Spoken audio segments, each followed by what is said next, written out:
This took place, I think this is like in 1982, I'm not totally sure. It was the early 80s. I was still living in Peoria, and I was loaded, and the Larry King Show came on CNN.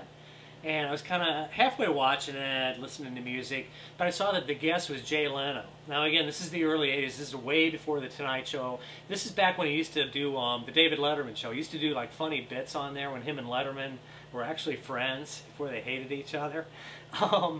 And so it kind of intrigued me. I turned the sound down on the music, turned it up on the TV, and Larry was on there, and he's like, you know, our guest tonight is funny man Jay Leno. If you have a question for him, call the number below.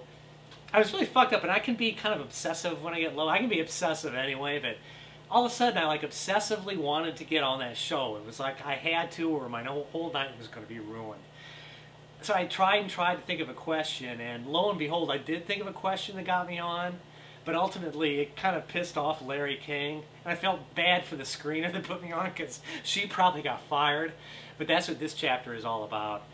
And so now I'm going to read 2 paragraphs from this chapter called Owning Larry King. I had to think hard and I had to think funny. I was furiously pacing the room back and forth like a tiger in a zoo cage that's 2 sizes too small. Then it hit me like 12 tons of mashed potatoes. I had the question, and the question was thus. I'd like to ask Jay what his favorite sandwich is. Ha! Now that's what I call comedy. Everybody else would be asking about his routines, his stand-up, his background, his influences, and then I would troll in and hit him with, "What's your favorite sandwich, Jay?" Ha! It was kind of Andy Kaufman-esque, and I loved Andy Kaufman, and I still do. I picked up the phone and dialed the number. The line started ringing, and my heart started racing wildly.